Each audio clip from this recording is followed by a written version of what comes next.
The word dynamics refers to the loudness and softness of the music. Composers often put words, usually Italian words and symbols, on the music to tell us how loud or soft we should play. Why Italian? Well, it's all about history.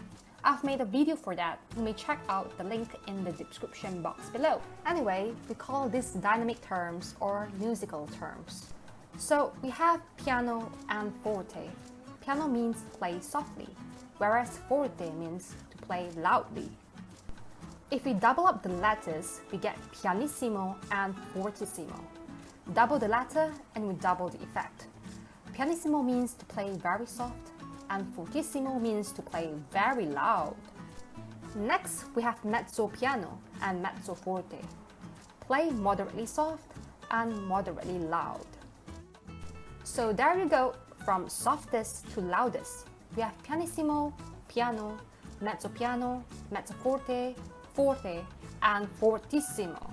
Jumping the note from piano to forte produces a cool effect. We call that sudden change of dynamic.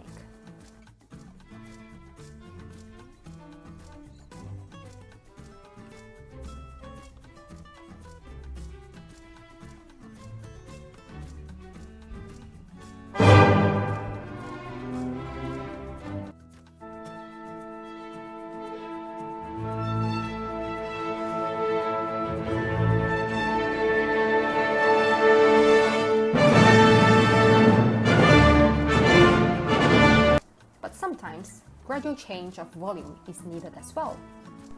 A gradual increasing volume over time, we call that crescendo. It can be written like this or this. And the opposite, a gradual decreasing volume over time, we call that decrescendo or diminuendo. It can be written like this or this. However, a hairpin is used when the music requires dynamic changes over a couple of bars. Whereas short form like crescendo is used for changes over much longer periods. Regardless, all dynamic markings usually go below staves. Unless you are dealing with choral music, in this case they go above the staves and the lyrics goes underneath. And piano music has dynamics in between the staves of the grand staff. That's literally the dynamics you should know. And you are done! Yay!